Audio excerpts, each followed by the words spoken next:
Hello, my name is David O'Brien.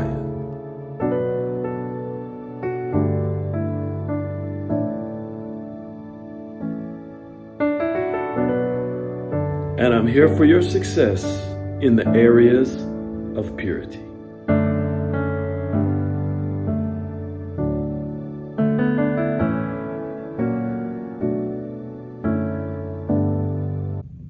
Welcome back to the Purity Forum. My name is David O'Brien, and I am your Niagara Falls.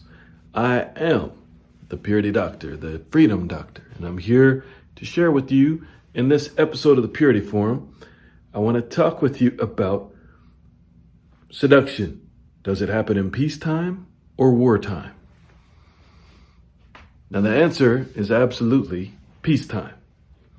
Most people in the human race are very easily deceived, naive. Most of us, and it has to do with the flesh, the physical body, the physical realm, we can be easily tricked. The cultures of the world, the different people, you see over and over this happening. The individuals as well as whole nations and civilizations, tricked.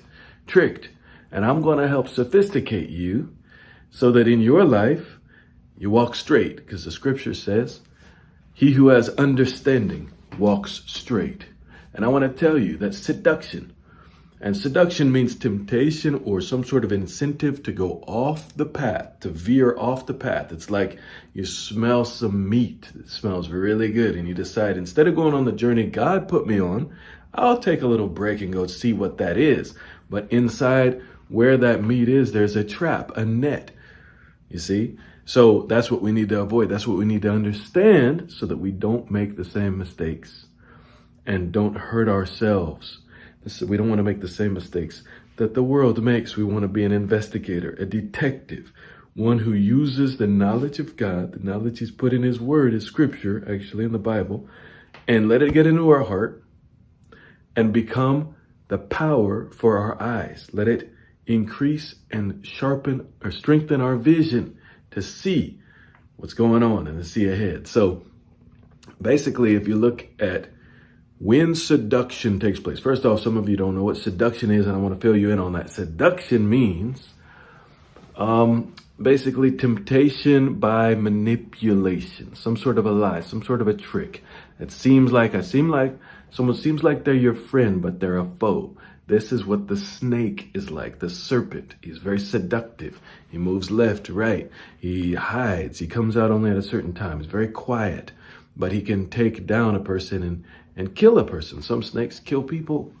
So the point being is the devil showed up as a serpent in the Garden of Eden to tempt Eve through seduction when things were at peace, when it seemed like everything was fine, when it seemed like everything was in order, and it seemed like they were invincible. They were not afraid. They had the place to themselves. It seemed like everything's going great. They're brought together, the man and the woman. They're in a relationship, a covenant relationship. Everything seemed great. And that's when seduction showed up. Now, there's another thing. Seduction's cousin or twin, evil twin. They're both evil. But the other is called intimidation. Intimidation shows up whenever it can, because intimidation feeds on fear. So intimidation will show up to say, do this, you owe me, you do this now or else, this kind of thing. But that doesn't show up in peacetime. See, in peacetime, the intimidators are already smashed. So what happens? Seduction shows up, the serpent. And you could see this throughout the scripture, and we need to understand it. Samson was married to Delilah. It was a mistake to marry Delilah. And she may have seduced him, or perhaps not.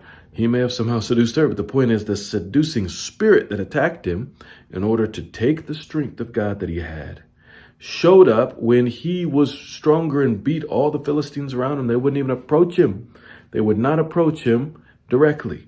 They used scheming, manipulation, seduction to go through Delilah and to pay her money. And she took the money, and for whatever other reason, she tricked him, and he lost all his strength, and he died early. He only reigned 20 years instead of 40 like the rest of the judges in Israel.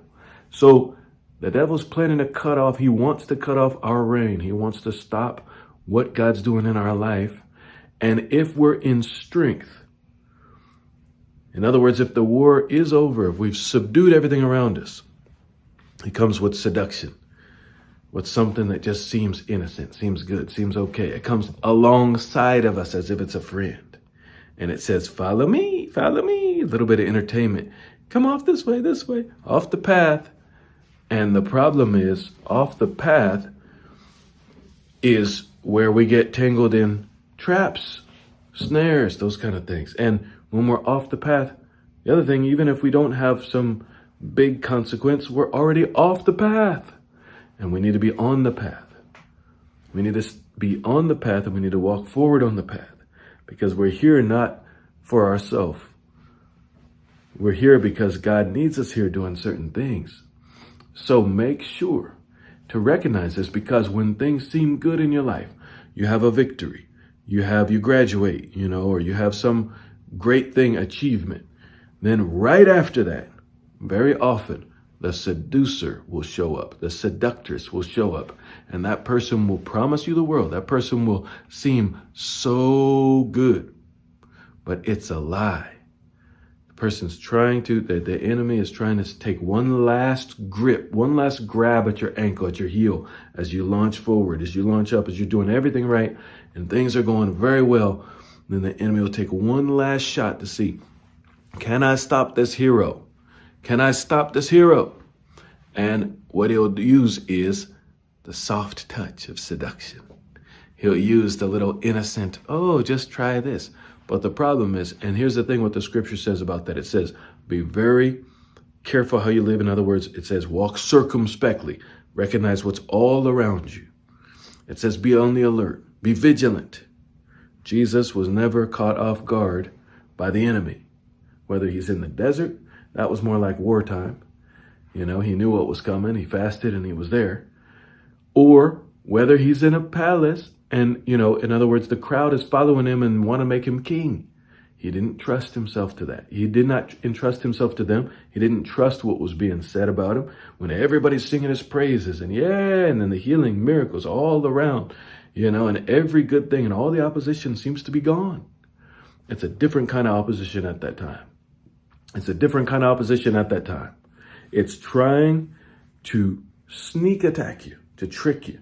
And that's where we need to have endurance. That's where we need to say, I know what I'm doing. I know that it's right. I know how to do it. I have a goal. Young men, young women, one of your goals would be the things God has called you to do in life, getting educated and strengthened for those things. Another one would be a relationship that is meaningful, that you profit from and the person profits from, that has respectful boundaries, and eventually a marriage relationship. And that should be a goal. So a marriage relationship where you both have done the hard work to sustain yourself, protect yourself from outside intruders and short-term users, and you want to enjoy that with and for each other only, and then keep that as your forefront of your mind. Don't let it go because of perceived successes, because everything seems good, because you're in peace time.